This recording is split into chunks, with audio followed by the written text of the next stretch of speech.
All right, let me see here 1 second.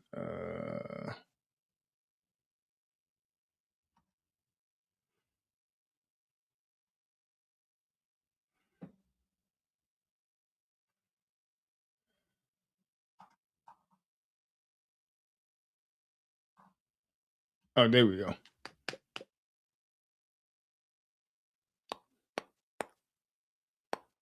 What's up, man? How you doing? Good. How was your day? Ooh, Praise the Lord, man. I how was about just yours? in the. I was pretty cool, man. I was just knocked out in the room. And I Okay. got up and took a quick shower. Man, this is cricket. 'Cause I'm kind of tired, but hey, I didn't want to miss another week of our show, Mm-hmm. so I figured we need to get something in here. You know what I'm saying? Right. Let's see here. Goodness gracious, is 4 people here already? Whoa, buddy, hold on 1 second.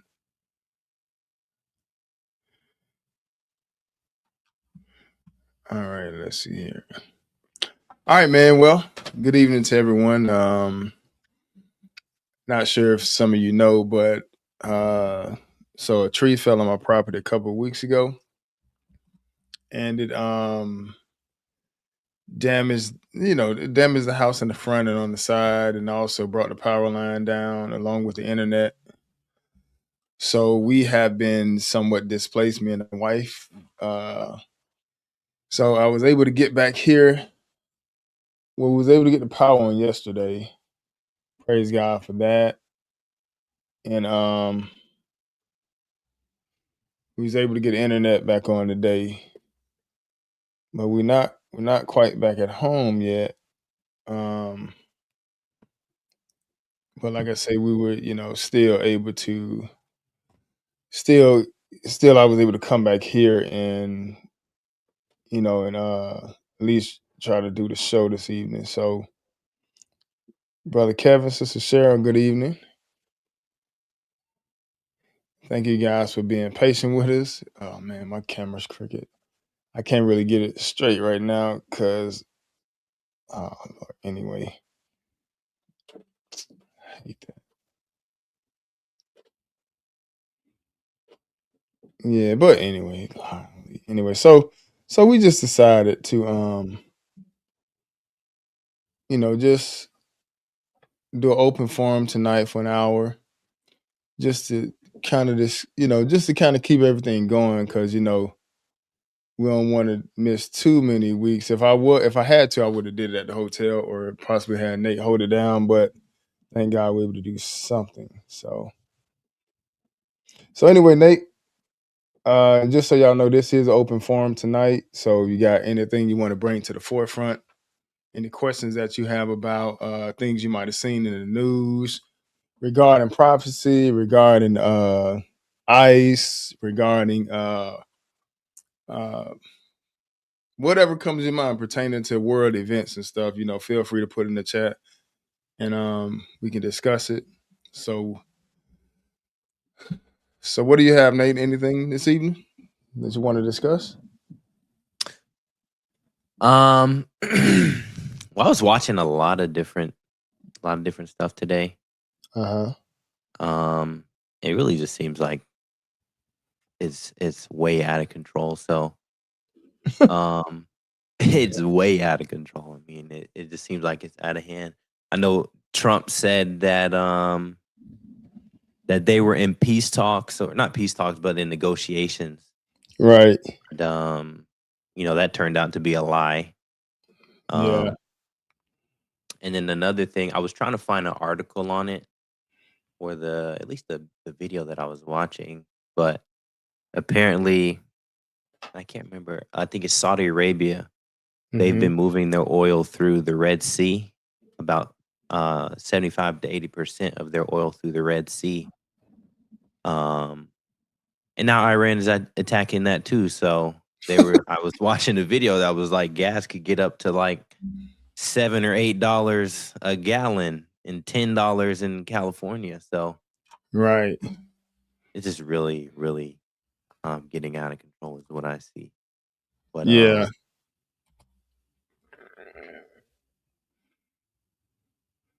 Yeah, and what's up, Nelson? Welcome this evening, man. Just like we said earlier, and those for those that come in, it's an open forum this evening because I'm still trying to get things settled at the house and stuff. And we're still at the temporary stay, going back and forth between my home and the place where we are. So it's just open forum. Anything you have in your mind, anything you want to bring to the forefront, feel free, and we can discuss those.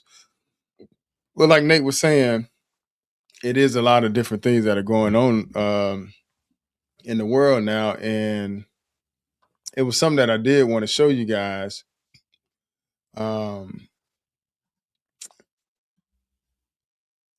where let me see here. You say something? Nate? Mm-mm. Okay.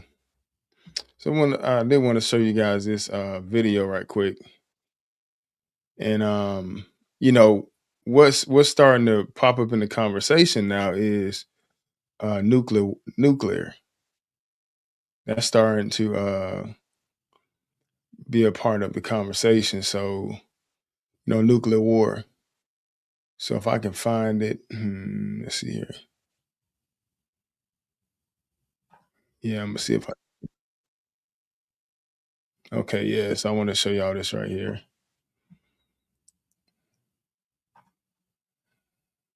You know, definitely got to pay attention when they start mentioning things like this right here, man. Also, I'm gonna show you something else. But you guys can see that. Let's see here. Close out all these other things first. All right, you guys can see that right there. Okay, yeah, I got to get back accustomed to doing everything. The internet was out, so it was I come back in and everything's kind of screwed up because when the tree fell, it just knocked everything out. So all right, so I want y'all to pay attention to this video right here. Let's see here. And an excellent military. Joining us now is Brandon Weichert, great friend of the show and an excellent military analyst. Good to see you, sir. Thanks for having me, as always. All right, Brandon, let's jump right into it. All of us have been on ground troop deployment watch. Let's go ahead and put this one up here on the screen. New York Times saying that the Pentagon is now weighing the deployment of airborne troops Iran war. They focused specifically on the 82nd Airborne, whose training exercise had previously been canceled. Maybe you could break down for us some of the military speak here. It would be about a brigade of 3,000 soldiers capable of deploying anywhere in the world for 18 hours. What would that type of operation look like? What should we look for? Are there movements that are already on the way? What's going on? Well, clearly this is, if you contextualize this with the Marine Expeditionary Units, I believe 2 are being deployed or have been deployed to the region. This to me looks like the administration's thinking is, well, we're going to have a small, light, and fast force that will break into one of the targets along the coastline, and they will basically overrun whatever defenses are there, capture the land, and then be able to sort of establish a foothold there, and then they can flow in heavier forces. The forces, I don't think this would be I might be wrong about this, but I don't believe this is a prelude to invasion of the heart of Iran. I think this is an attempt to establish what's known as sea control. Mm-hmm. Basically they're gonna take one of these islands along the coast, and then they think they'll be able to capture it and then build up missile presence there, and they'll be able interdict any kind of Iranian attempts to intervene with the natural flow of shipping through the Strait of Hormuz or into the Strait of Hormuz. And I just gotta tell you, Sagar, this whole thing is kooky talk. This is crazy town level stuff, because 82nd Airborne is wonderful, and I've talked to those guys before, but this is not going to work the way they think it is, nor will it work for the Marines. 2,500 or 5,000, whatever number they're throwing around now. It's sort of been changing off and on.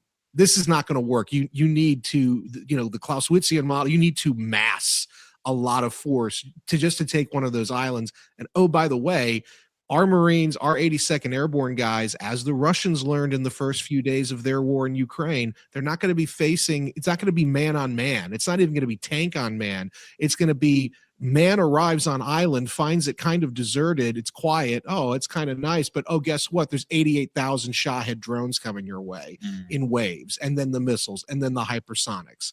This is not going to end well. This is going to be Gallipoli from World War I, and it will end in us retreating in, humiliation. And I think that's when we start talking about nuclear weapons. Do you think there's a possibility? And that's what I wanted to let y'all hear. I'll play some more and push it toward further at the end of the video.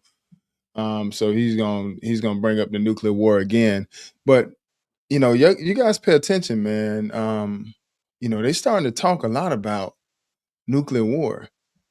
And it may seem like the Bible says things, to some people it may seem like what the Bible is saying that don't make any sense, but let's look at Matthew 24 right quick, because and I don't have nothing with me. I got a Bible downstairs, but all my stuff is outside. Goodness gracious.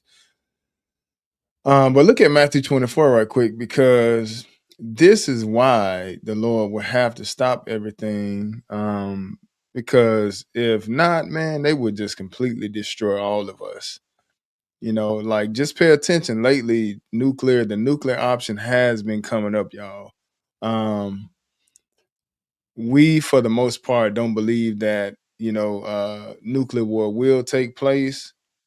As far as all out nuclear war, they may drop some nuclear bombs here and there, but that right there, that's a recipe for disaster. So, but look at Matthew 24 right quick, Nate, if you can. Well, let me pull up.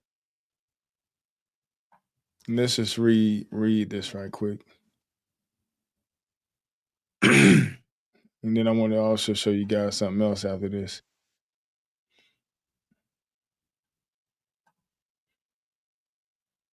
All right, Matthew 24. Hold on, my thing is still pulling.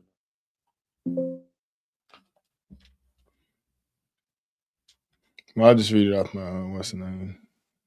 So you read it off the phone.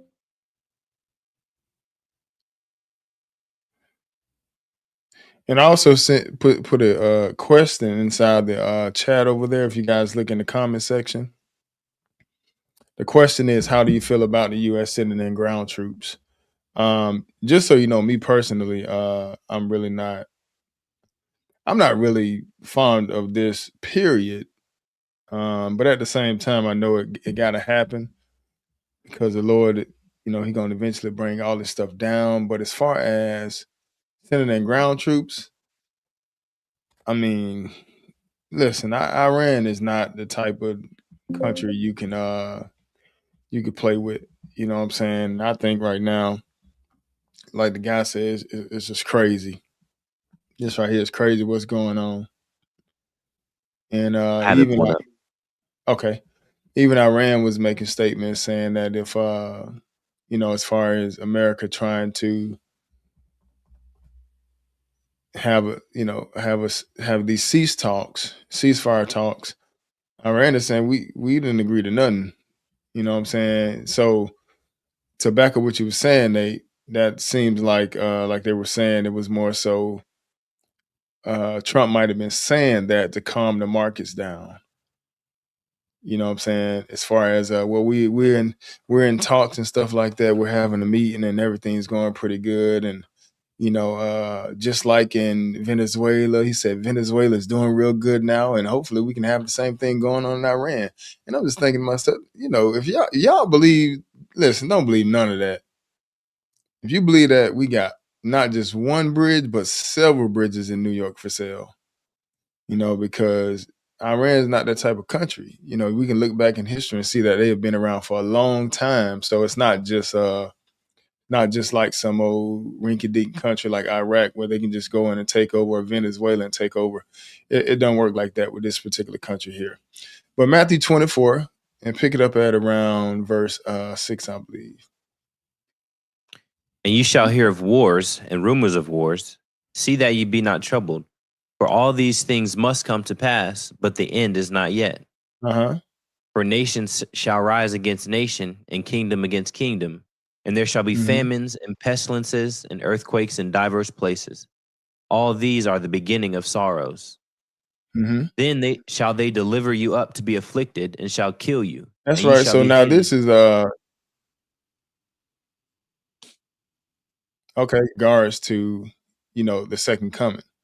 And as you can see, this is the Lord letting us know that we're gonna hear wars and rumors of wars, you know what I'm saying? And that's basically what we have going on now, just all over the place. And it just seemed like, I mean, it's getting worse, man. But notice what the Lord is saying. He says, see that ye be not troubled, for all these things must come to pass. Now, I always make mention about how as a kid, I decided to try to read the Bible, and this is the first place I opened the Bible up to, Matthew 24, and it just scared me. My whole life, this particular place pertaining to the second coming had me shook. And it's amazing that I'm teaching it now, but also seeing it at the same time. So, but some it's very key that the Lord says in verse 8. Go ahead. All these are the beginning of sorrows. So we just getting started. He said, all these are the beginning of sorrows, and included in that would be verse 7, nation gonna rise against nation, kingdom against kingdom. There should be famines and pestilence and earthquakes in diverse places. And that's what we went through. In 2020, we had a pestilence that covered the whole world, and one way you can kind of tie all these things together to see where we are. There are several things that are going on at the same time. Like, for example, you got the Hebrews waking up.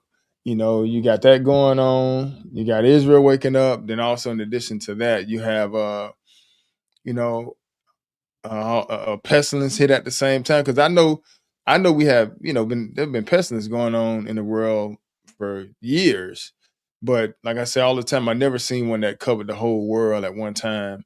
And then in addition to that, you have the Hebrews waking up all at the same time. So you got a lot of different things coincide together, along with the sin just getting out of hand. But he also said something very key, and I think we skipped down the verse because I just want to show you all this right here.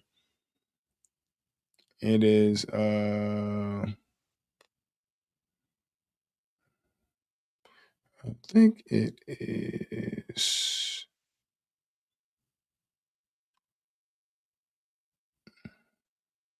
Let me see here. Okay, so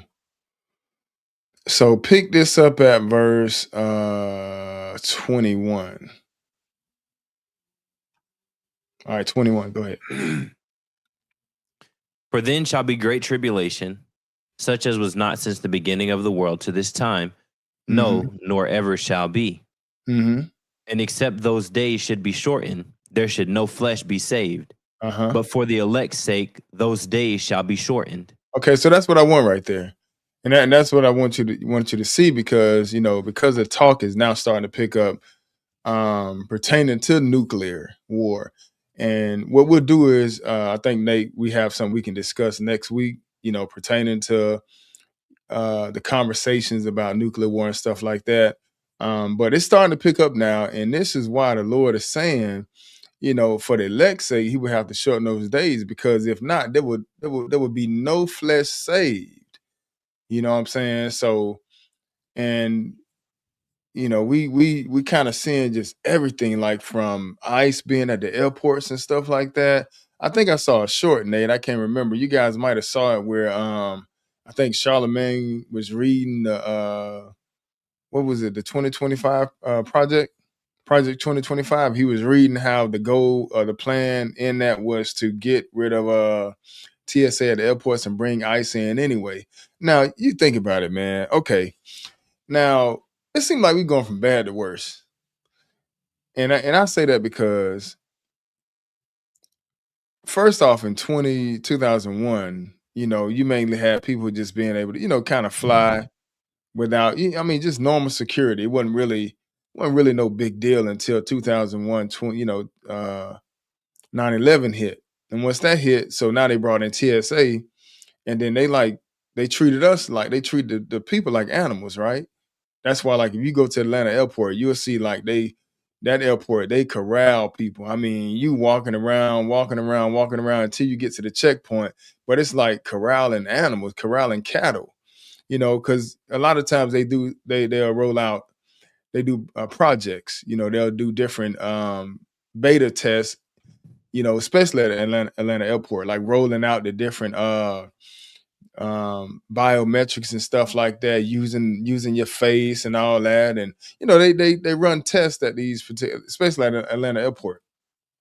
So they brought TSA in, and then TSA, they had people taking their shoes off. Y'all remember that, taking off the belts and stuff like that, and that's and me. And then they had this machine that you go through where you lift your hands up, and it just shows all your body parts, infrared. You know what I'm saying? Like just looks through your body. A woman's breast, you can see it. Man's private part, you see it on this machine. So I never went through it. You know what I'm saying? What I do, I would just go through the pat down until one day the pat down from a man just seemed like it just went entirely too far. So I went on and got TSA pre-check. But I say that because the way they was treating the people, man, it just seemed like they was treating us like we the enemies, right? And just a test, seeing how many people gonna go along with it. And they did away with that this year. I think last year, Nate, right? When they started saying you ain't got to take your belts off no more, you ain't got to take your shoes off no more. Mm-hmm. At the airport, they say you ain't got to do it. And then now this week, they bringing in ICE. And everybody know that ICE ain't coming to, man, if you can pay ICE, then why you can't pay the TSA workers? You know what I'm saying? Why you can't just pay them to do their job? So like I said, we just going from bad to worse, and we just seeing the climate of the world is just starting to change and come down. But the Lord has, given us certain, words to comfort us during this time, which is why he said, see that you be not troubled. All these are the beginning of sorrows, right? But once again, in verse 22, he said, except those days should be shortened, there should no flesh be saved. But for the elect's sakes, those days shall be shortened. So I just want to point that out, how a lot of the talk about you going nuclear is starting to come up, now. And I'm gonna play the end of this video and let you hear what this guy has to say also. But Brother Kevin, he said, I'm totally against boots on the ground. However, when a person signed up for the military, that person's life is always on the line. And most of all, I believe it's his Lord will if it happens. Wow. Yeah, you're right about that, man. You're absolutely right. That just come with the territory. My brother-in-law, I think he might be a year or two old. I think a year and some change older than Nate. Same age as my daughter, my oldest daughter, and he's in the military. His wife is in the military also, and they on standby to they both in the Navy, right? Both in the Navy, right, Nate? Yes. Yeah, they're both in the Navy, and they're both on standby from San Diego to go to war, you know what I'm saying? And it's just like, man, this didn't have to happen, but at the same time, it did have to happen. And I just think about all the especially the Black families that encourage their kids to go into the military for life to get better, or to get off the streets and stuff like that. But man, you never know when this right here gonna happen.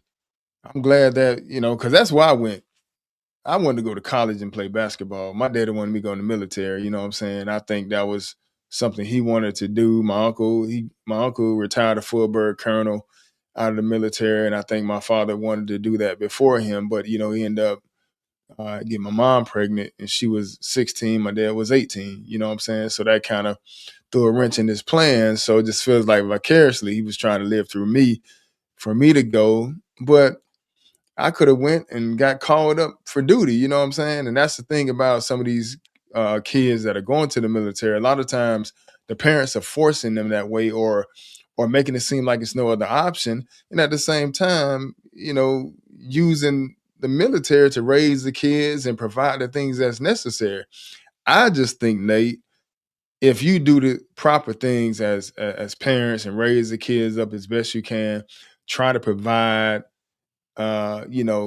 a good ground and stuff. So when they get out of high school, then they can do other things besides just running to the military. What you think about that, Nate?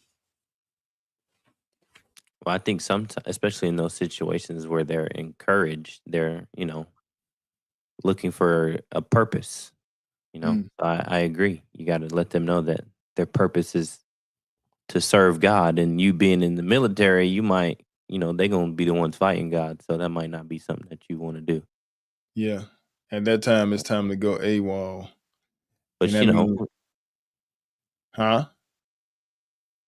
a lot of people are ignorant of that. A lot of people don't even think about that. So, Yeah. Yeah, you're right about that. But yeah, you got a point, brother Kevin. At the end of the day, man, they sign up for that, and it's almost like rolling the dice, man. Like rolling the dice, but like you roll the dice, okay, I'm gonna go in and hopefully they don't call us up. And I can do my term, and I can get out. You know what I'm saying? But man, in this time right here, I wouldn't do it. But I'm gonna tell y'all something. We're gonna look into it next week also. It don't really matter because now they're talking about the draft. You know what I'm saying? They're talking about the draft now, and I don't know. I'll probably put it together next week and show you guys. Hey, Sister Debbie. And like we tell everybody, it's an open forum tonight. So if you have any questions or concerns that you want to discuss, you can put them down in the chat and we'll address it. But like I was saying, if you go back and look, I'll kind of cover it next week. But Trump's son had a physical, well, not a physical, but it was a report came back that he can't go to the military because of medical exemptions. So and this came out like 3 weeks ago. So what I was thinking about is why are they coming out telling us that Trump's youngest son can't go to the military because military exemptions? Matter of fact, yeah, it was like 3 or 4 weeks ago that they came out and said he's exempt from going. And I'm just like, why are they putting that out now? Then I kind of found out, I kind of looked a little deeper and saw that, they talking about drafting. You know what I'm saying? They're talking about the military draft. So it's almost like even if you don't go into the military, like with Vietnam, they call up a draft and you ain't got no choice. But those that are serving God, keeping His commandments, that we ain't doing that. So we gotta take what come with serving God as opposed to fighting this war. So just keep that in mind. But I'm gonna just play a little bit more of this video. I'm gonna kind of fast forward to the end. They're gonna ask him a real good question about why does he think that nuclear war would be the next option for Israel? Let's see here. Let's see if I can pull it up, find it. Point though, how can the United States, and you're political as well, what possible outcome could we see that actually leads to this ending from Donald Trump? I think it would take a sea change of mindset to say, okay, done, let's sign a fake deal, declare victory, and get out. But I just don't see it. And I wonder, that's the Trump of the first year or two of the presidency in 2016. That's not the Trump of COVID. That's not the Trump of now. We're getting the Trump of COVID. Okay, he was committed to lockdowns. He was committed to all that. So this is the worst patterns of Trump coming out, in my opinion, here. And now there's nukes involved. So there's no off ramp. Whenever he says something about, we're talking to people, I think he's talking to himself. I think he's talking to Netanyahu. And, I think that they're conspiring to try to keep the markets calm long enough for them to get those Marines in place. And then they're going to do Gallipoli 2.0. And it's going to end in disaster. This whole thing's ending in disaster. So there is no off ramp. You're going to get a bunch of our people killed. And then that's probably going to lead, in my opinion, to Israel then saying, oh, we got to drop a nuke now, because Netanyahu is deeply committed, and his people, the Likud party, they're deeply committed to this course of action, utter annihilation of Iran, no matter what. So, this is where it's headed, I think, in the coming weeks. Yeah. Brandon, I think an off-ramp requires Trump's removal from office at this point, because if you're the Iranians, why would you ever deal with this? Why would you ever negotiate? Well, they've already with this said that. administration? Yeah, they have already said that. And I believe them, because multiple times, and not just with regard to, the build up to the 12-day war, but in other instances as well, we've used diplomacy as a ruse. they see what's going on here with Trump just now inventing fake diplomacy and once again trying to use it as a ruse for whatever his next escalatory plan is. So you have that. And then you also look at this man who is clearly a menace to the country and the world at this point. So, I mean, is there an off-ramp as long as Donald Trump remains president of the United States? I would have thought the institutions would have snapped back into place. And unfortunately, not even people like General Kane ultimately stood up to him and said, this is not going to work. Now, the Navy, it's interesting. The Navy, you know, he's been telling them to go through the strait, and the admirals keep saying, we're not doing it. So that's interesting that that's sort of not happened yet, thank God. But in terms of 25th Amendment, it requires a vice president who's willing to stand up to Trump. And I don't think Mr. Vance, for a variety of reasons, is willing to do that. He was down in Austin recently with Lonsdale and Palantir guys. And I think the fact of the matter is, you know, that there's not going to be any movement toward actually reasserting some kind of constitutional control here, because you had Wassam and some of these top Vance advisors are leaving en masse, and they're going to be putting in. I was told to expect the Democrats win and let it happen either. The Republicans are going to be rallying a lot of people. I mean, Trump is going to get a lot of people killed, and he's going to get a lot of people at home hurt with this economic stuff. This is a disaster. Wow. Well, Brandon, last thing. Why are you so confident about the use of a nuclear weapon? Right. You're one of the only people I know who is like, it's going to, or not going to happen, but it's, I'm at like 5%, you're like 50. Why are you so confident? Well, because I think that once the land attack, it's so bad in Israel right now, and basically Netanyahu is completely locked in. This is all or nothing for Netanyahu. You know, it's 1945 Berlin. He's trying to move troops around on that only exists on a map. So like, this guy's he's not operating in the same reality that we are. And so I think what happens is they're banking on one last Hail Mary being the U.S. Marine landings. That's not going to work under current conditions. At that point, Trump's going to probably get cold feet and try to figure out a way to get out of this, because he's going to realize this thing's a disaster.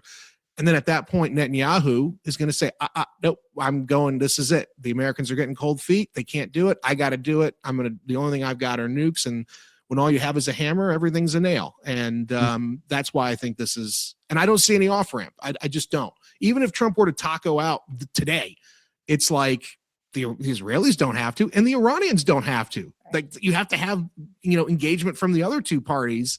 And so far, the Iranians are very confident that they've got what they need, and the Israelis are very, very worried. And so they're going to keep doubling down to try to get out of this mess they've created. So that's where we are. And Trump's sort of a passive observer in this whole thing, which is really shocking to see an American president in that position.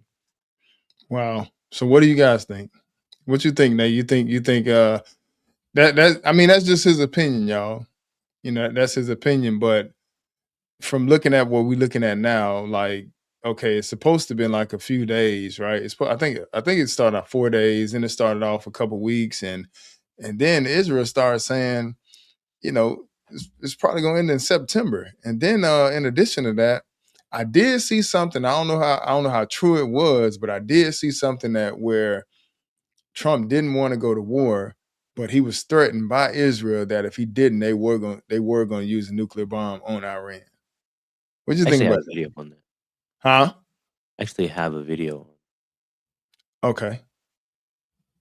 Well, just let me know. I'll pull it up. But yeah, so like I say, tonight, like I said, it's just an open forum, because just so much been going on since the stuff happened at the house. So then we went out of town and to try to get a peace of mind. Thank God for that. Go see the Saints and stuff like that, and then come back and just get back to it. But we just getting, trying to get our bearings back up on this. But I didn't want to miss another week, though. That's the thing. So that's why we opened it up, and we mainly just kind of jumping from place to place, trying to stay within the vein of the show, So, but Nate, let me know you want to bring it up. I'm going to take this off here. Okay, let me load it. Okay. Hope you guys have been having a great week. Be Wednesday before you know it. We had a great time. I'm sorry. Go ahead.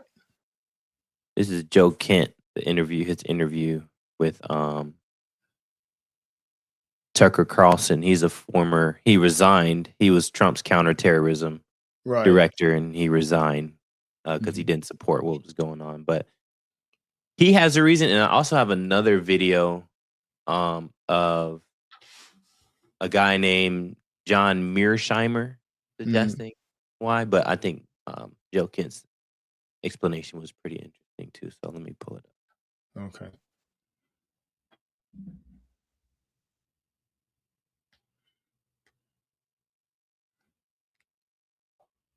You just have to bring it up.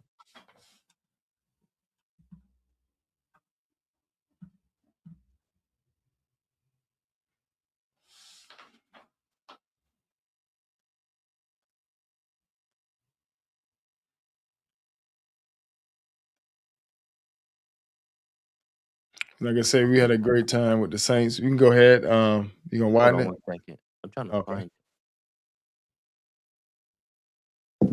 Happy New Year to everybody.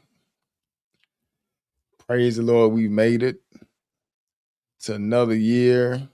You know what I'm saying? And every year, boy, it gets more and more interesting. It gets more and more interesting every year. So I think some guy was talking about us on this page. He was playing one of our snippets from one of our videos. It's like, man, you know, I don't know what these guys doing. You know, he's playing one of our videos showing his audience, you know, something we put out about how the Hebrew Israelite movement is moving. And he tried to talk about us, you know, saying we don't need to be doing nothing. You know, that's the thing with Israel. Everybody don't need to talk a podcast. I'm saying to myself, boy, I've been teaching almost 20 years. This right here is a totally new page, man. You know, we doing this right here just to, you know, put work in, you know, and also settle the minds of people that may get kind of scared when they see these different things that are going on. So we just want to use this platform to kind of explain it biblically and also bring peace and comfort during these times. It's going to get worse though. It's going to get worse, but at the same time, we still can, if we discuss it and look at these things as we move toward it, as we move toward the end, you know, it will kind of make things a little bit better as opposed to being clearly, you know, completely in the dark. But if you can't find that, Nate, what you trying to find the time on it? Yeah, I'm trying to find exactly where.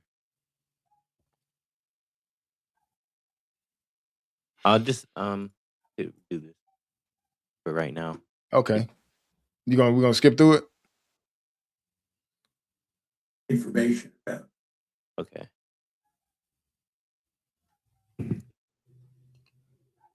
We'll do that one, and I'll see if I can find the other one later.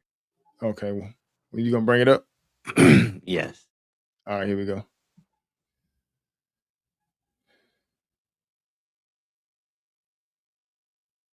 Sorts of other evidence that it was Israel and it was the lobby that pushed President Trump into this war. The two principal advisors to President Trump. Bring the volume up. Trump said that he was going to take his cue from those two individuals. Okay, hold on. As to whether or not he should go to war against Iran. No, you can turn it up on the screen. British National Security Advisor. I have to turn down my speaker so it doesn't. Truly remarkable. This is just the tip of the iceberg. I could point to all sorts of other evidence that it was Israel and it was the lobby that pushed President Trump into this war. And why do you think they succeeded with this president? With other presidents? Obviously, I mean, Netanyahu talks about it. He's wanted this war for 40 years as fulfillment of his greatest fantasy. Trump is not the first U.S. president to get pressured towards a war in Iran. What was it about him or his administration or the tactics that they used that allowed them to succeed here where they had failed in the past? Well, first of all, there's the possibility that they have information about President Trump's past behavior that they're using to blackmail him. We have no hard evidence of that. I want to make it clear. But just watching this unfold, it does seem like that might be the case because President Trump is so beholden to the Israelis. It's really quite amazing. But I think the two other arguments that you can put on the table are, number one, that the Israelis actually convinced him that Iran was a paper tiger and that it could be easily brought to its knees.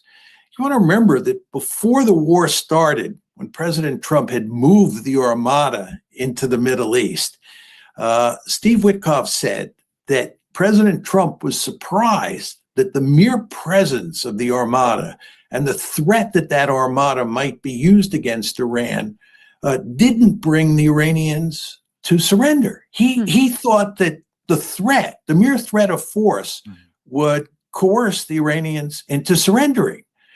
That tells you he thought that this regime was very weak. He thought it would fail quickly. And this, by the way, is why President Trump didn't accept the arguments that this would be a long war and that the Iranians were likely to shut the Strait of Hormuz.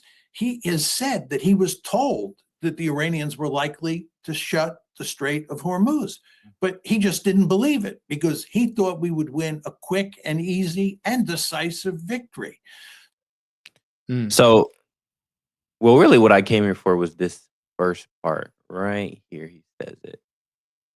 Tactics that they used that allowed them to succeed here where they had failed in the past.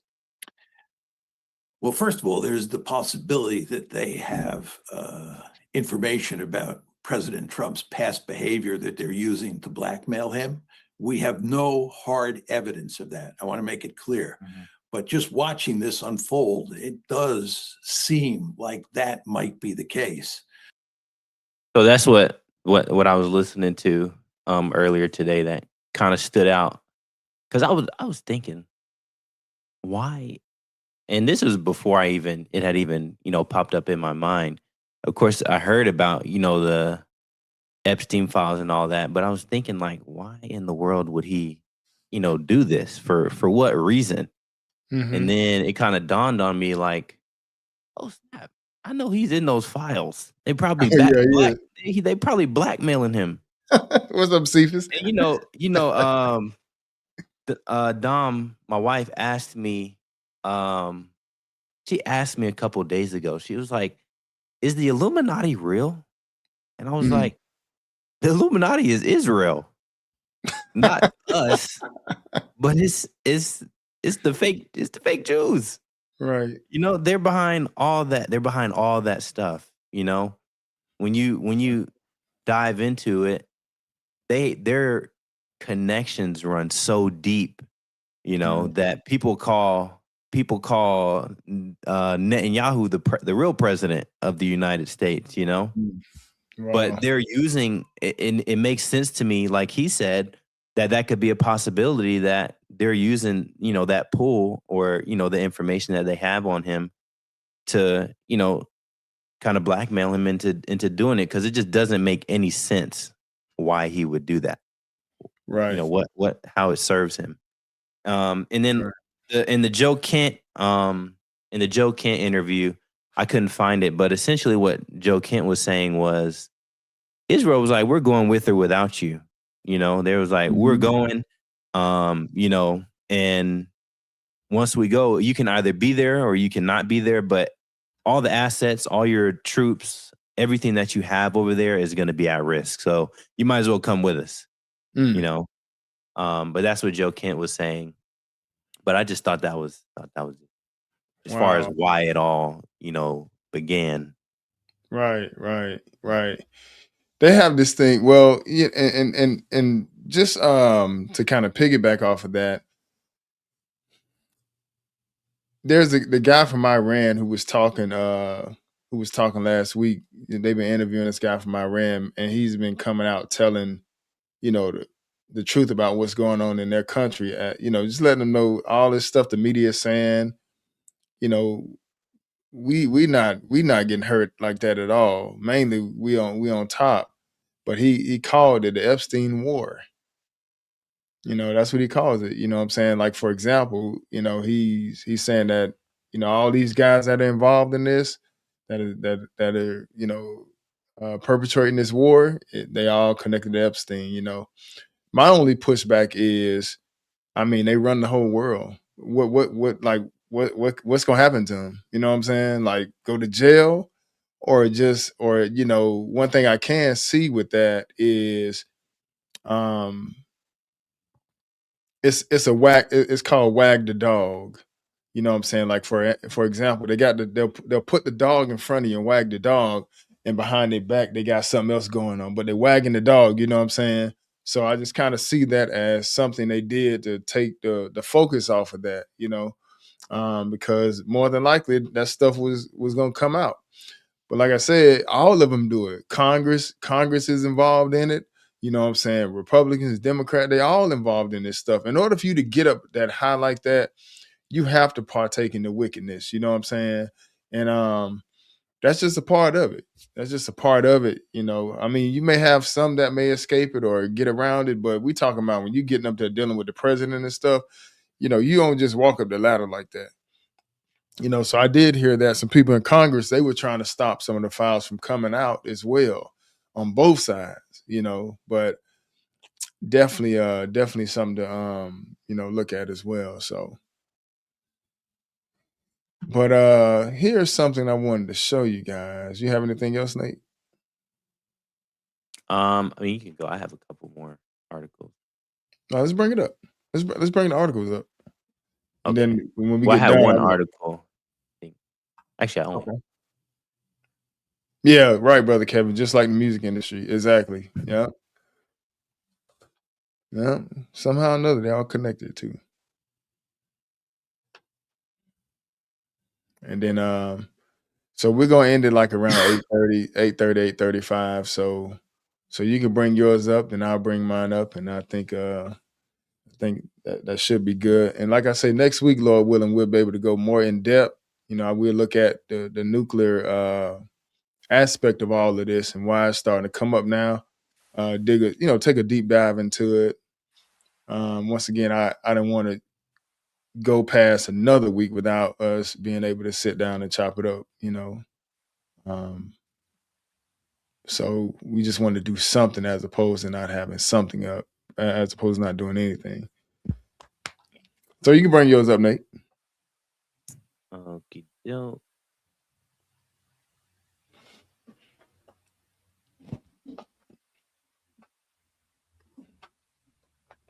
And brother Kevin, you're familiar with that article that video I sent you last week. We're gonna play that one in a second, but you know, while Nate is looking for it, I think we got is I think I told Cephas as well, but it's 6 countries, 3 from the EU, and but all 6 are from the United Nations and 3 of them from the European Union, and they have decided to form an alliance. So we'll look at that before we finish up. But you can go ahead and play it, Nate. You want to bring it up? Yes. Okay. Oh, wow. Is that Texas? Y'all know of a refinery caught on fire in Texas? This is Georgia. Courthouse eruption flames, but I guess that's Georgia. Oh, yeah, that is Georgia. Yeah. Okay. So it says Iran allies threaten Red Sea attacks as mullahs choke Strait of Hormuz. Can you make it bigger? Full screen so we can see it. Hold on, I'm gonna bring us off. Oh no, I can't bring us. Okay, that's good. Iran and its Houthi proxies may target the Red Sea as they look to inflict economic pain using critical transit points beyond the Strait of Hormuz, experts told the Post. The Iran-backed Houthis in Yemen have mostly stayed quiet since the U.S. launched Operation Epic Fury on February 28th. They could try to lock up the Strait of Bab el-Mandeb in the Red Sea, say defense experts and the Houthis themselves. The 20-mile wide strait is on the southern end of the Red Sea, where it allows the flow of shipping traffic out to the Arabian Sea. Ships carrying about 10% of the world's oil and 20% of its containers use it. I think this is where is it? Wow. I don't know if that's Hormuz or what, or if the Red Sea, but well, it says that at the bottom. Oil tanker burns after being hit by an Iranian strike in the ship-to-ship transfer zone at Khor al-Zubair port near Basra, Iraq last week.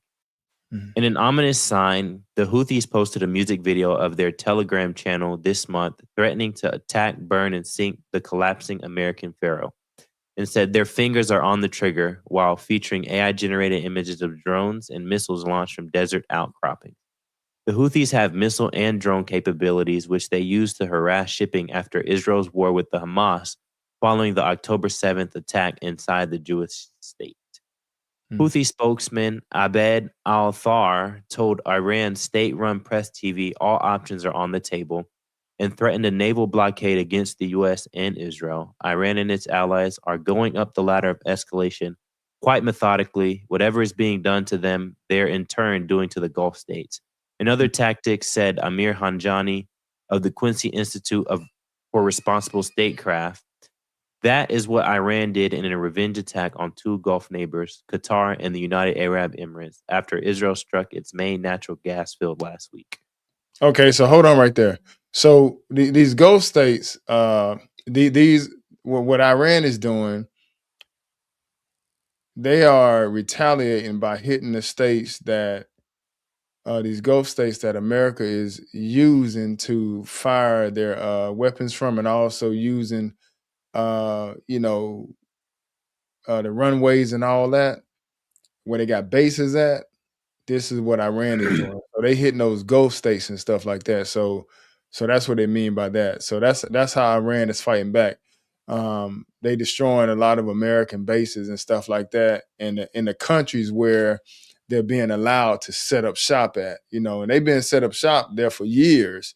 So now Iran is attacking that infrastructure. But go ahead. How Iran could potentially lock up the world's energy. Strait of Mandeb and the Strait of Hormuz play a critical role. Okay. So this is the Strait of Hormuz, which they already have locked up.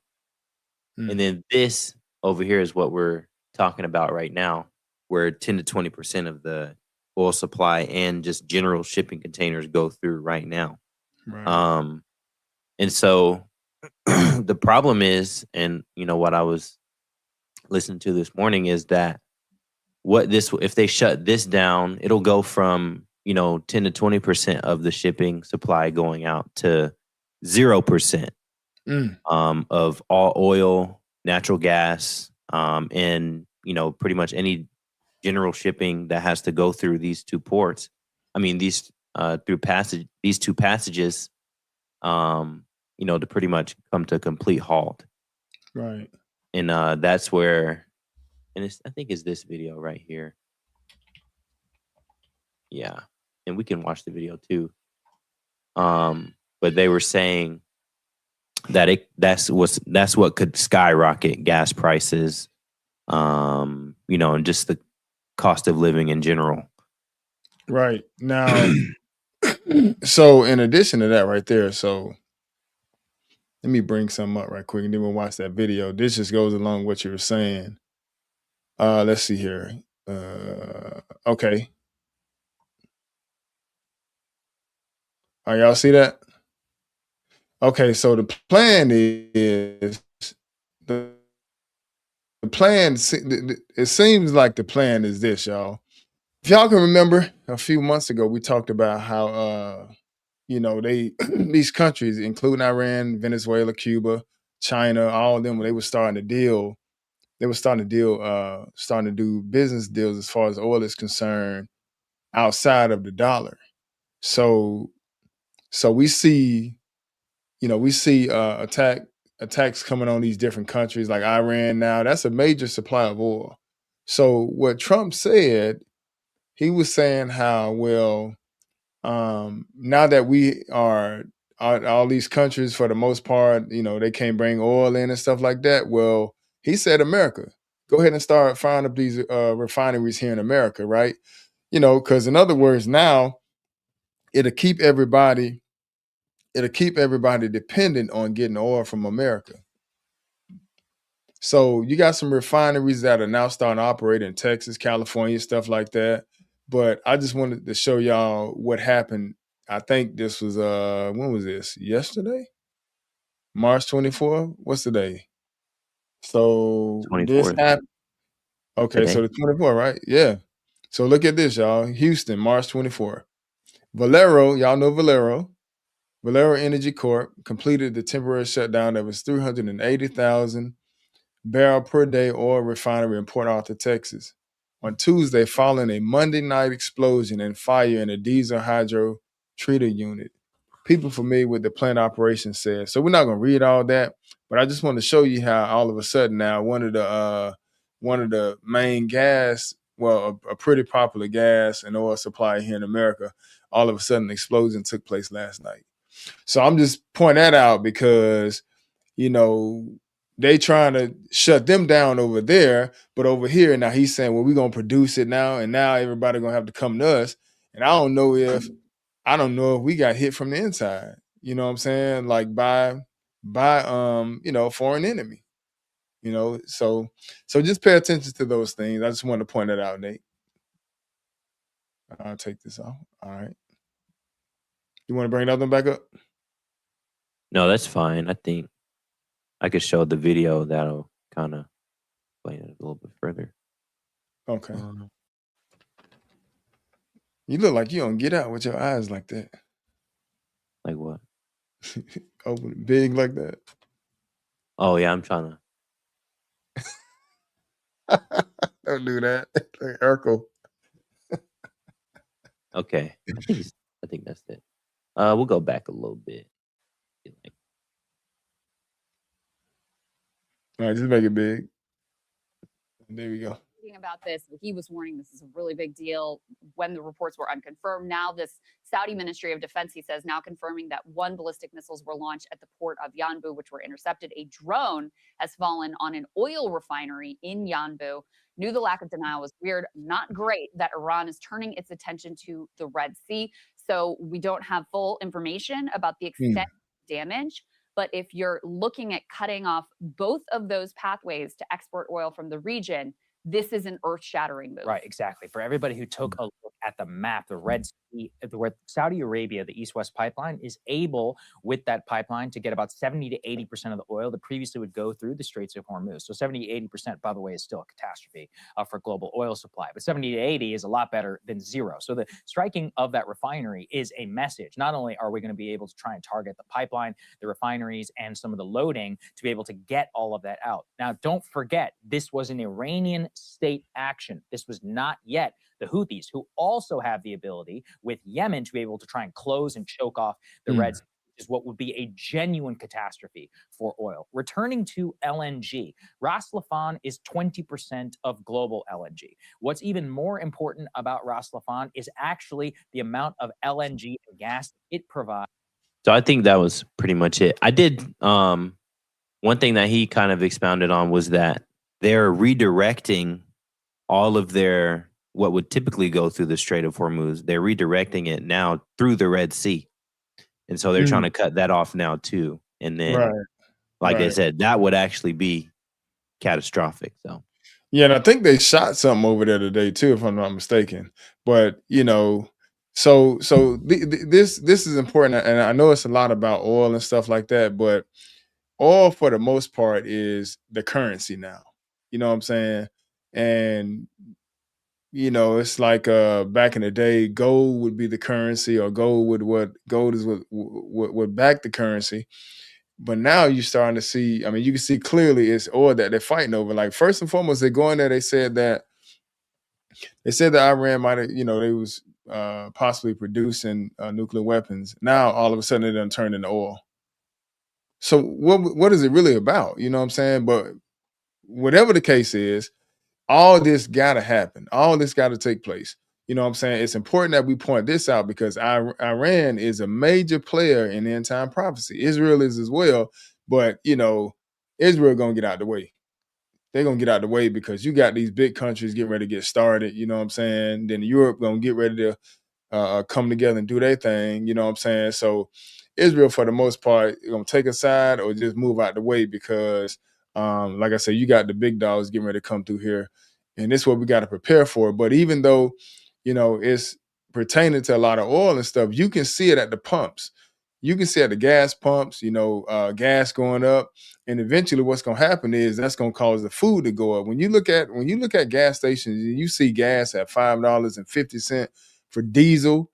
You know what I'm saying? Somebody got to pay for that, right? So what they do, they pass it down to the consumer. So, it may seem like, well, this don't affect us, but at some point it does. And what we got to do is we got to make sure our faith is up to par. You know what I'm saying? That's the whole reason for us doing these shows, is for us to see what's going on and build up our faith. You know what I'm saying? Build up your faith and don't be caught off guard. But at the same time, you take these opportunities and you gotta get into your Bible and go back and look and see how the Lord delivered Israel. When the news started getting tight around them back in the day, coming out of Egypt. Hey, the Lord. I mean, matter of fact, we went through some things as well. We were kind of catching hell for some time until the Lord came and showed up on our behalf, and then he just severed Israel off, and whoever was rolling with us, he severed us off, and we was good from that point on. But we still had to endure, sisters and brothers. So just keep that in mind. So as we end this show, of course, we're going to end it with some scriptures, but I also want to show you guys this right here, because this is something that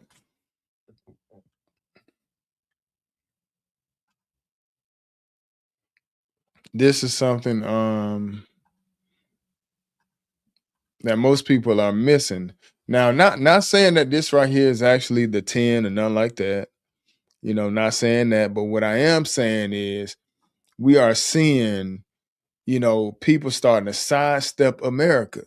And this is important because when they start sidestepping America, when they start doing things outside of America and going around the dollar, this is a visible sign that this empire is starting to come down. And what happens once this empire come down? The vacuum got to be filled, right? In this case right here, who's going to fill that void? Europe is coming back. So 20 years ago, these conversations like this was not coming up, where people or nations coming together, forming alliances to get around America. This wasn't happening. Now, I'm not saying that this right here is the 10. It's only 6. I'm not saying that 4 is going to be added to this particular alliance right here. What I am saying is, what I do want to point out is that these conversations starting to come up, getting around America and people forming alliances. Look, it shouldn't be hard for you to believe, or it shouldn't be hard for you to comprehend or even conceive that 10 nations gonna come together as one. You understand what I'm saying? Like, it wasn't going on like this 30 years ago. They weren't talking about 20 years ago about 10 nations like this, coming together, or nations forming alliances. Now you have this right. These nations right here could be the catapult of 10 nations out of the European Union forming their alliance. You know what I'm saying? Or maybe you can have some shifting going on within this particular group right here. Maybe 3 gonna fall off, then 7 more will be added. You know what I'm saying? Giving us 10. Or maybe you have Canada drop out, and then you have another country out of Europe join. You know what I'm saying? But the point is that we starting to see the conversations take place where countries are starting to form alliances, sisters and brothers. All right, so I just want to play this for you guys. And then after that, like I said, we'll both present a couple scriptures, and then that'll be it for this evening.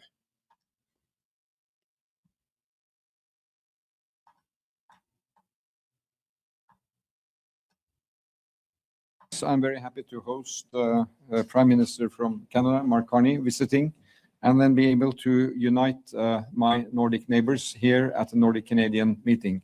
Soyez le bienvenu, Monsieur le Premier ministre. On est ensemble ici, les pays nordiques et le Canada. On est proches en géographie, en valeurs, tous nos défis devant nous. Et nous avons discuté et nous sommes plus forts ensemble. We are stronger together, and we have addressed today issues which really are critical to all of us. We are Arctic nations, and the Arctic perspective when it comes to security, how are we going to look after that security inside the transatlantic alliance, how we are going to secure critical dependencies of our economies as we develop our societies further, how we are going to protect our values as open, liberal, modern democracies in a world where autocratic forces are moving ahead and are weaponizing critical resources. These are issues that matter to our countries. I'm particularly happy that we can do a Nordic-Canadian convention here. And we have agreed to follow up this meeting and to be more concrete on what we really can do together as six, but also as we bring these critical issues into the agendas beyond the six. There is the European Union on the European side. There's an upcoming NATO summit. We have worked. Wait a minute. Wait 1 second here. You heard what he said, Nate?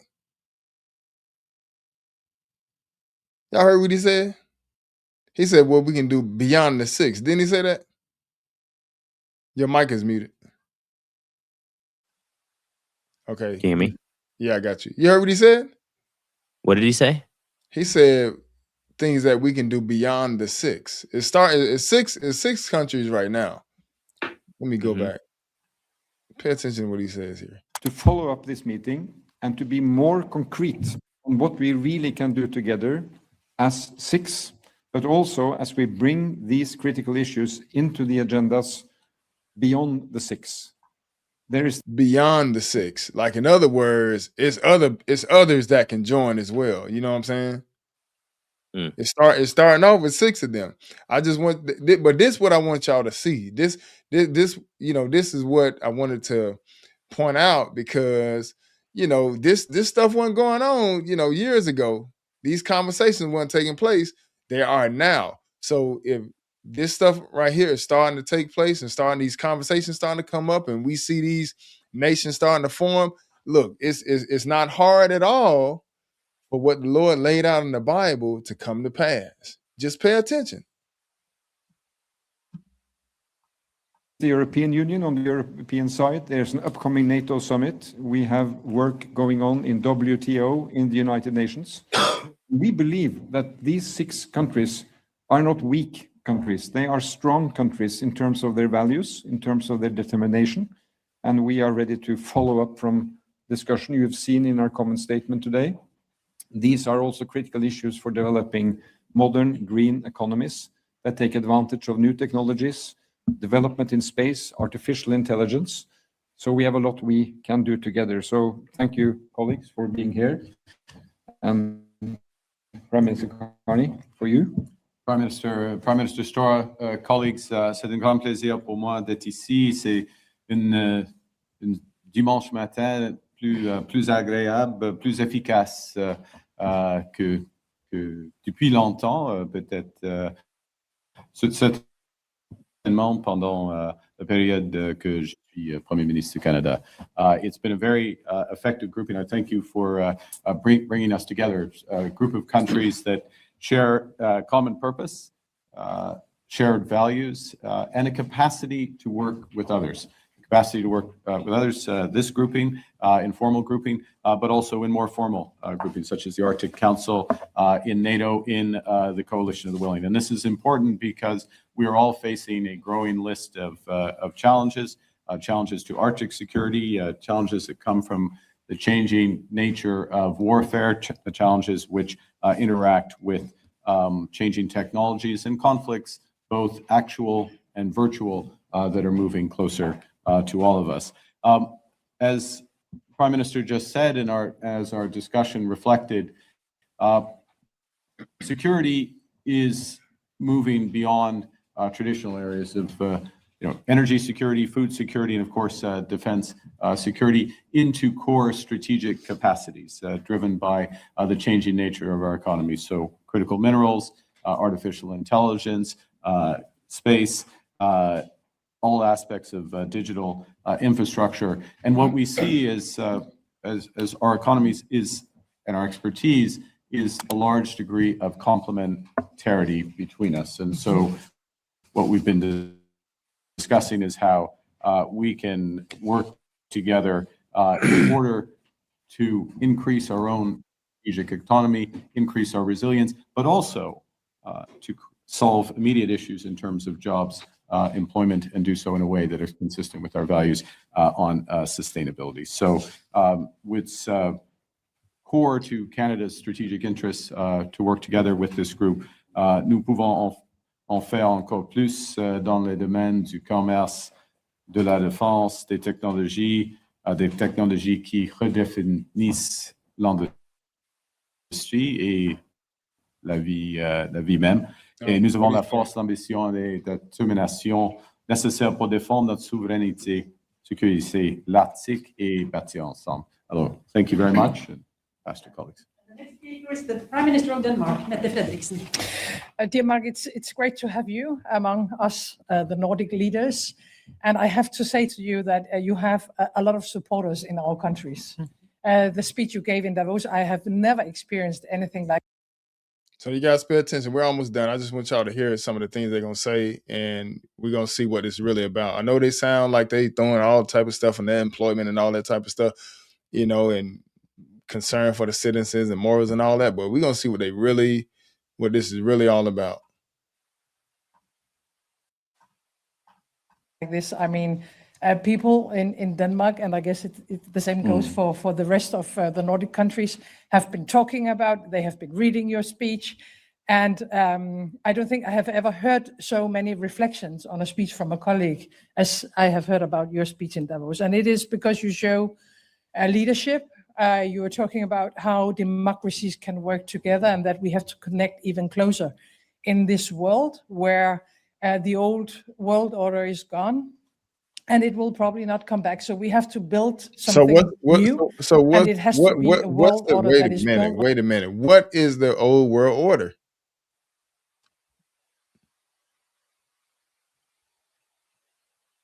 America. That's the old world order. Did y'all hear what she said? She said, like, the old world order is over. It's time to do something new. So I'm just saying, like, we watching the house of cards is falling, y'all. I'm telling y'all. And I'm just saying that because, you know, America has been the one that's been leading the way for so long, and these countries now forming alliances, they just tired of it. But let's see what she gonna say it. She finna say it. On the values that we represent, the leaders standing in front of you today. I am very grateful, I have to say this, for all the help we have received in the Kingdom of Denmark, Greenland and Denmark. We have had a totally unacceptable pressure from US and the US president. It has been very difficult for the people in Greenland to experience this.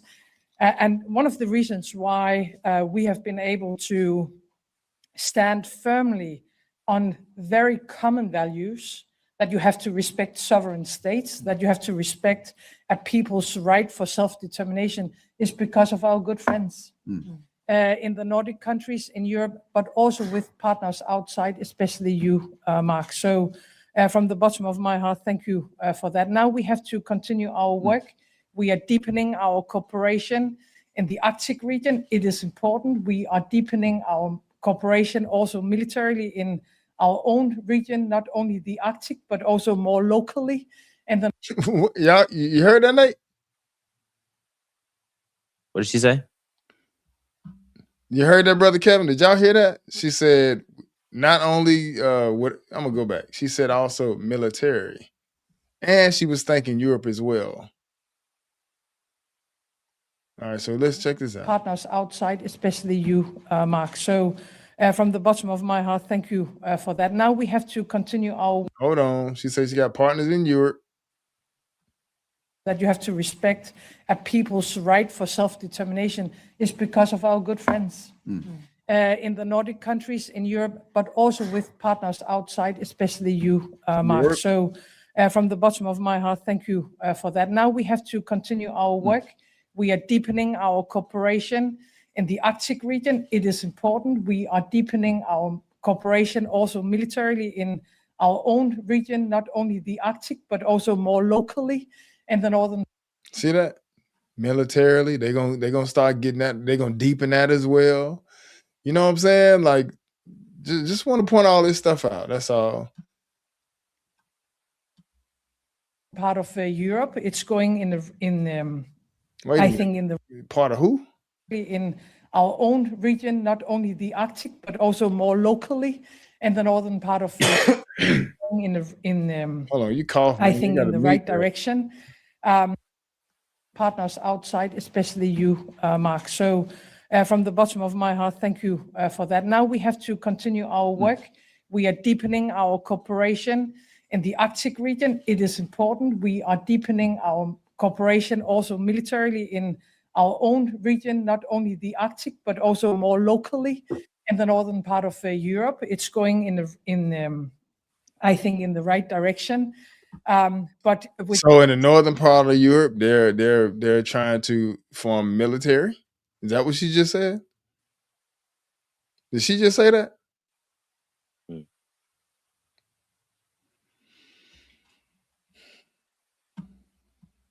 Everything going on now, with the war going on in Ukraine, US unfortunately lifting up sanctions on Russia, a war in Middle East, countries like ours have to stand together. We have to stick together and we have to work together. And that is what we have committed ourselves to do once again. So thank you, Jonas, for convening this meeting today.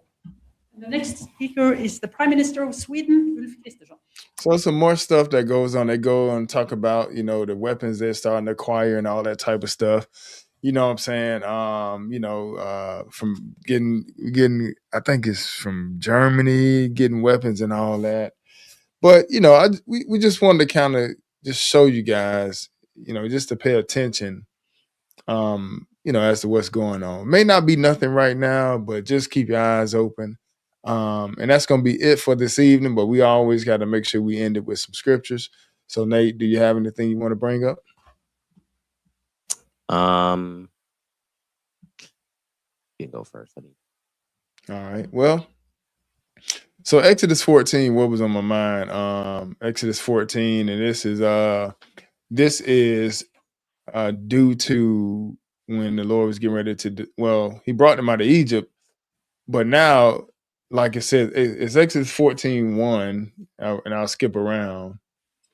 But let's see what's going on here. This when they came out of Egypt, and it's kind of seemed like they stuck at this point right here, because you got the Red Sea in front of them, and then you got Pharaoh's army coming as well. So it can seem like all is lost. But I just want to point something out that that Moses is going to say to the people. Nate, can you read that for me? What is it? Exodus 14. In 1? Mm-hmm. And the Lord spake unto Moses, saying, Speak unto the children of Israel, that they turn and encamp before Pihahiroth, between Migdol and the sea, over against Baal-zephon. Before it shall ye encamp by the sea. Go ahead. Pharaoh will say of the children of Israel, they are entangled in the land. The wilderness hath shut them in. Now it may seem strange to us some of the things that, and you're welcome, Sister Sandra. It may seem strange to us that how the Lord be setting things up, but He always got a plan. Like if you look at verse 3 right there, the Lord told him to go a certain route, and the Lord knew exactly what Pharaoh was going to think once Israel went in this direction. So it says, speaking to the children of Israel, that they turn and encamp before Pihahiroth, between Migdol and the sea, and over against Baal-zephon. Before it shall ye encamp by the sea. In verse 3, he said, for can also mean because, but he say, for Pharaoh will say of the children of Israel, they are entangled in the land, the wilderness has shut them in. But that's what Pharaoh gonna say, but the Lord already know that. So he's sending them that way on purpose for a reason, right? This gonna cause Pharaoh to think he can, I got him now. I can pull up on them, and they trapped now. But go ahead, what else to say? And I will harden Pharaoh's heart, that he shall follow after them. And I will be honored upon Pharaoh and upon all his hosts. Go ahead. That the Egyptians may know that I am the Lord. And they did so. But look though, but it may seem strange to us though, right? It may seem strange to us, like just with life in general. You could be, like for example, the situation that happened with the house, with the tree falling, man. I mean, just kind of threw everything off. My wife was, mentally just going through a lot, you know what I'm saying, because of what happened. And you know, and it was kind of, it hit close to home as far as life is concerned, you know what I'm saying? But at the same time, you know, we're alive, you know what I'm saying? And when things go on like that, just what, you know, you could be having trouble going on in your life or different things that you're going through, and it can feel like, well, why I got to go through this? You know what I'm saying? Why this got to happen to us? You know, like I said something, I had to watch myself too. I got to fix my mouth. But I said, man, I said it seemed like once we get up for some air to get some breathing room, something else happened. You know what I'm saying? And that in a sense, that can be murmuring. So I had to ask for forgiveness and let the Lord know I ain't mean it like that. You know what I'm saying? But I thank God for the chastisement. I thank God for the trials that He bring our way, because all it's doing for us is it's just refining us. You know what I'm saying? And it's getting us ready for the time that's coming. You know, we can endure these things that are happening now in life. If we can endure what we see going on in the world, we can just endure that. Like the Bible say, we shall be saved. We just got to make it to the end, and we trying to get the salvation. But go ahead. What else to say? And I bring that up because that's what's going to happen in this right here. It looks strange to everybody else. Just reading it, it looked like, why would the Lord do something like that? But the Lord said in verse 4, He said in middle of verse 4, He said, I will be honored upon Pharaoh and upon all his hosts, that the Egyptians may know that I am the Lord, and they did so. So now Pharaoh's getting ready to come after them. Let's skip down to verse 10. Verse 10. Go ahead and read that for me. And when Pharaoh drew nigh, the children of Israel lifted up their eyes, and behold, the Egyptians marched after them, and they were sore afraid. Uh-huh. And the children of Israel cried out unto the Lord. And they said unto Moses, because there were no graves in Egypt, hast thou taken us away to die in the wilderness? Wherefore hast thou dealt with us to carry us forth out of Egypt? Uh-huh. Is not this the word that we did tell thee in Egypt, saying, let us alone that we may serve the Egyptians, for it had been better for us to serve the Egyptians than that we should die in the wilderness. Now check this out. So now it can seem like that now today, like goodness gracious, man. Matter of fact, when I was in the world, you know, and the Lord started opening my eyes and brought me into the truth, one of the questions I asked Him before I came into the word was, why are you gonna let them kill us like this? You know what I'm saying? Because I was doing my search, you know, digging down and going down a rabbit hole of conspiracy theories and all that type of stuff, finding out they want to chip everybody and control us and then eventually kill us. You know, and I asked the Lord, why are you gonna let them do this? You know, and at that point I wasn't in the word, but even now today, some people will have this mindset as to why would the Lord allow us to go through something like this? You know, and the first thing we do, we happen to just lose our faith. Our faith, look, that's the first thing that goes is our faith, which is why it's so important to make sure you stay in the word of God, especially as we embarking on these times. Stay in the word of God. You know what I'm saying? Like you gonna have to find some time to spend time in that Bible. You know, we do so much stuff. I mean, just looking at life in general, we have so much stuff going on. You know what I'm saying? But we don't got enough going on where we can't put time to the side for God. Like if you got to be to work 7 o'clock in the morning, you know you're gonna be gone till 5 o'clock in the evening. You know what I'm saying? You get home, you're gonna be tired. Well, you know what you need to do? You might need to get up a little early and get in that Bible. You know, and it might make the day better. You know what I'm saying? But it'll help you fight off what Satan is trying to throw at you. But the point is, we gonna have to get in the Word of God, especially as we start seeing this world start to crumble. You got to get in the Word of God. You know, because one of the first things to go after Jesus done did all this for you, after God done blessed you, He done saved you and brought you out of He done brought you out of Egypt. The first thing to go is your mind. Soon as you see some trouble, you start losing. And that's exactly what our forefathers did. They start losing their mind. They start snapping on Moses. That's why I say in verse 10, and when Pharaoh drew nigh, the children of Israel lifted up their eyes, and behold, the Egyptians marched after them. And they were so afraid, and the children of Israel cried unto the Lord, and they said unto Moses, because there was no graves in Egypt, hast thou taken us away to die in the wilderness? Like, man, you're going to bring us out of Egypt? You're going to die out here in the wilderness? Wherefore hast thou dealt with us, thus with us, to carry us forth out of Egypt? In other words, they're like, man, we could have stayed enough for this. But how soon they done forgot all the stuff that God had just did for them, right? Like not only did, like he had just delivered them out of the hand of Pharaoh. Pharaoh turned the heat up on him. You know, keep in mind now Pharaoh was killing the Hebrew boys. You know what I'm saying? So the Lord saw that. Lord came through there and tore that place up. He said, since you won't let my firstborn go, I'm going to kill your firstborn. That's what the Lord said. So he stood up on our behalf. But as soon as trouble come up, the first thing we do is we turn on the Lord. Or we start losing our faith and start letting them thoughts get in, you know what I'm saying, and just start uprooting everything we've been working for. That's why you ain't got time to get away from the word. That's why you ain't got time to be playing around. You got to stay in the word, you know, because you're going to sound like these people right here. But notice what Moses is going to tell them. Pick this up at verse 13, and this is what we came here for, because this right here is good for us even now today with all the different things that's going on, even though we show some of this stuff and it can seem, you know, it can seem mentally, you know, draining. That's why sometimes I have to pull back off of it, because I know this podcast or this show we do, it's about prophecy. But it can be draining though, you know. So sometimes I'll just stop for like a good 4 days and just stop dealing with it. You know what I'm saying? Because it can bring you down, but at the same time, it need to be taught, it need to be addressed. But just pointing out, it can wear on you, right? So by wearing on you, or by possibly having that effect, notice what we got to keep in mind. See, all this stuff that was going on, all this stuff that was in front of them, pay attention to what Moses is going to say. Verse 13, and you just make sure you keep this in the forefront of your mind when things start coming in your life, when things start trying to throw you off, you keep this in mind. Verse 13, what it say, Nate?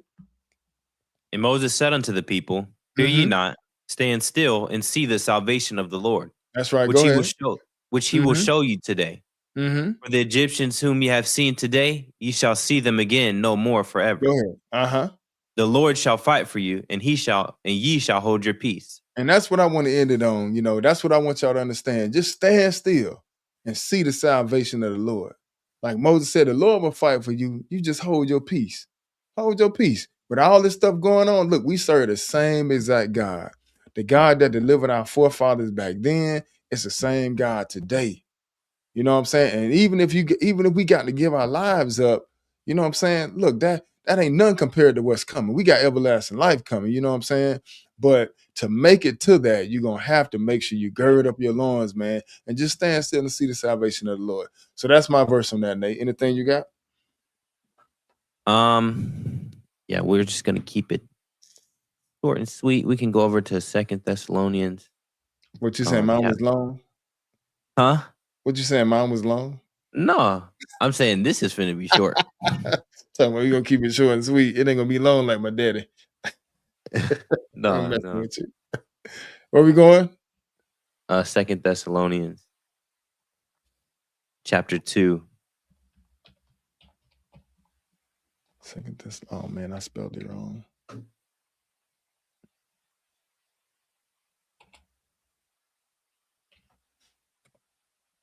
Okay. I'm there. Let me know you're ready.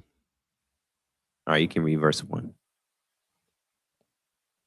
Now we beseech you, brethren, by the coming of our Lord Jesus Christ, and by our gathering together unto him, that you be not soon shaken in mind, or be troubled, neither by spirit, nor by word, nor by letter, as from us, as that the day of Christ is at hand.